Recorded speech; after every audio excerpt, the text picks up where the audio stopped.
I wanted to show you just how easy it is to make sure that you are recording anything that's necessary for Medicare guidelines.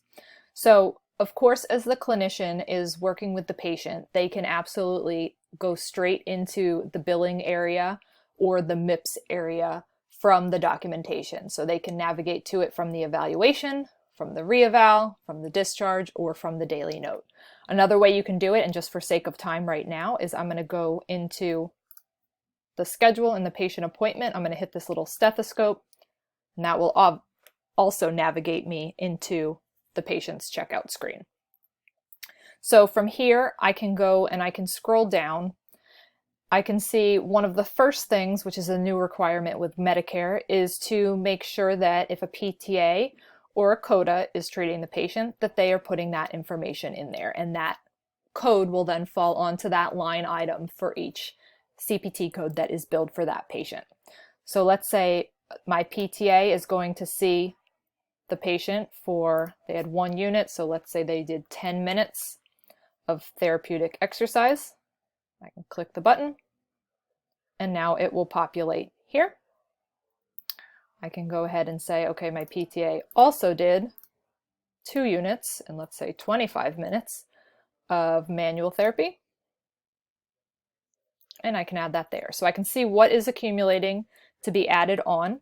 If for some reason I needed to change that, I can just go to the pencil and I can edit what I need.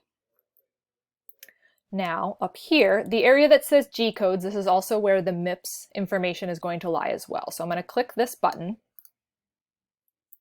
I'm going to hit the MIPS, and then I'm going to go through and enter all of the prompts. So I'm going to say for BMI, it was calculated, and it was, let's say BMI was above normal, and a follow-up plan was documented. Current medications, it was documented in the chart. The pain assessment,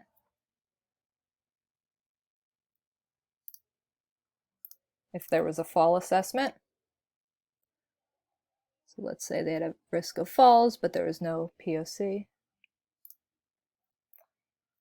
And then if you selected C or D, then this area is not required. Okay, and then was a functional outcome added, and then I'm going to hit save and return. Okay, so then I can scroll all the way down once I have everything done, and I'm going to hit ready for checkout.